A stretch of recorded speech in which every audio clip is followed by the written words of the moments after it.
माँ ने बेटी को देने का कुछ कार्य किया है। क्या देने का कार्य किया है कि माँ बेटी के लिए कंप्यूटर लाई है। किसके लिए लाई है? तो बेटी के लिए लाई है। नर्स रोगी को दवा पिलाती है।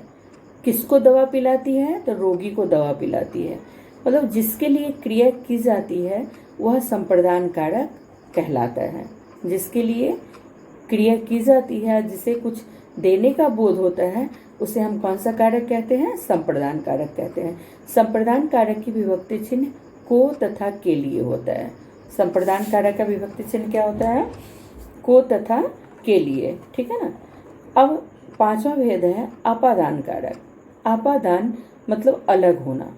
आपादान कारक में क्या होता है? अलग होने का बोध होता है। आपादान कारक का विभक्ति चिन्ह भी क्या है? से है। जैसे छत से पानी टपकता है। छत से पानी टपकता है। किससे पानी टपकता है? छत से टपकता है। मतलब छत से पानी अलग होकर आता है। गंगा नदी हिमालय से निकलती है। गंगा नदी कहाँ से निकलती है?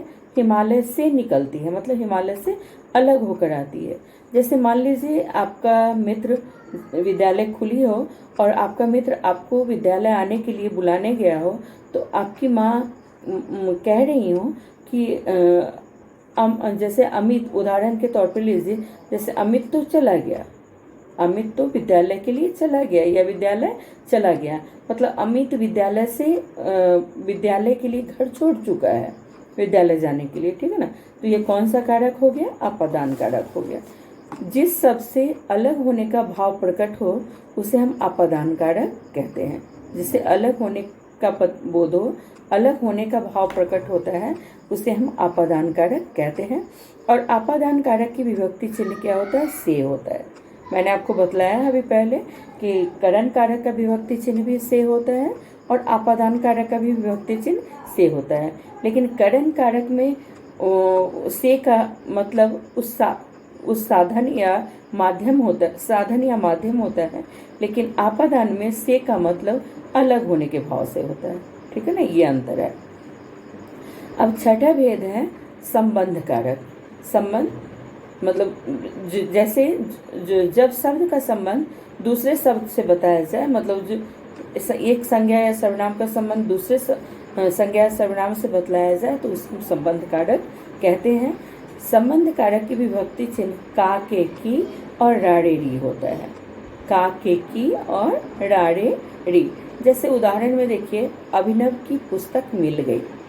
अभिनव की पुस्तक मिल गई। किसकी पुस्तक मिल गई? तो अभिनव की पुस्तक मिल गई। पुस्तक और अभिनव का यहाँ पे संबंध बतलाया गया है। पुस्तक किसकी मिल गई? तो अभिनव की मिल गई, तो पुस्तक और अभिनव में संबंध है। संभव का भाई नटखट है। किसका भाई नटखट है?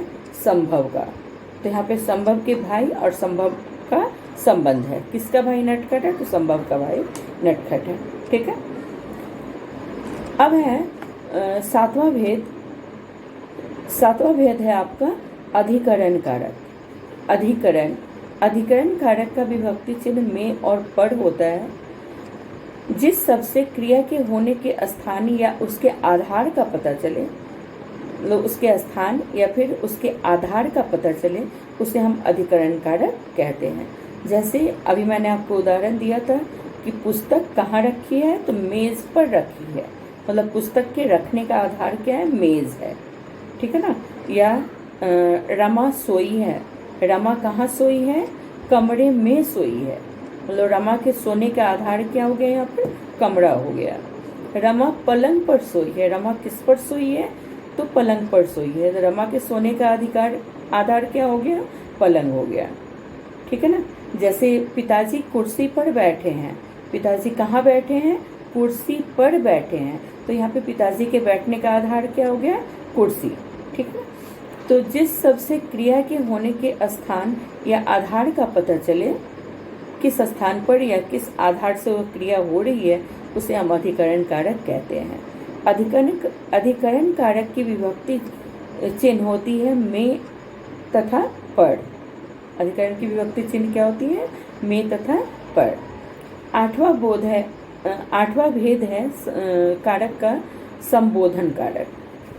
संबोधन मतलब जब किसी को संबोधन करने का, बुलाने का, आवाज़ लगाने का बोध होता है तो उसे हम संबोधन कारक कहते हैं। जैसे किसी को आवाज़ लगाते हैं, अरे मोहन मेरी बात तो सुनो, अरे मोहन मेरी बात तो सुनो, तो यहाँ पे मोहन को पुकारने का बोध हो रहा है। हे भगवान ये क्या हो गया, ठीक है ना, हे भगवान ये क्या दशा है, ये क्या हो गया, तो यहाँ पे भगवान को पुकारने का, भगवान को याद करने का बोध हो रहा है।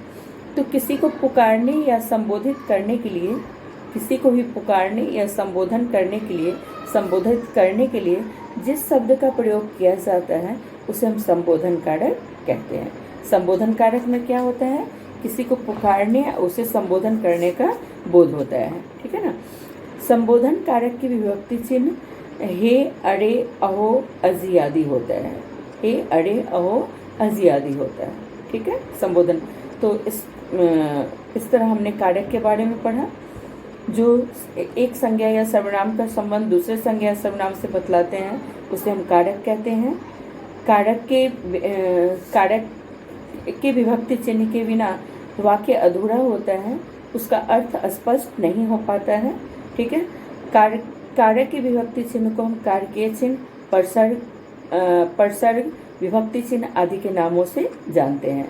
अन्य नाम है कारकीय चिन्ह, परसर्ग, विभक्ति चिन्ह आदि। कारक के 8 भेद होते हैं, कर्ता कारक, कर्म कारक, करण कारक, संप्रदान कारक, संबंध कारक,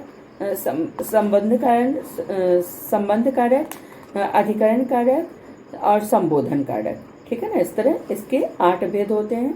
सभी भेदों के परसर्ग चिन्ह या विभक्ति चिन्ह अलग अलग है, उसके बारे में भी हमने पढ़ा। तो आप इस पाठ को पढ़ेंगे और समझने की कोशिश करेंगे।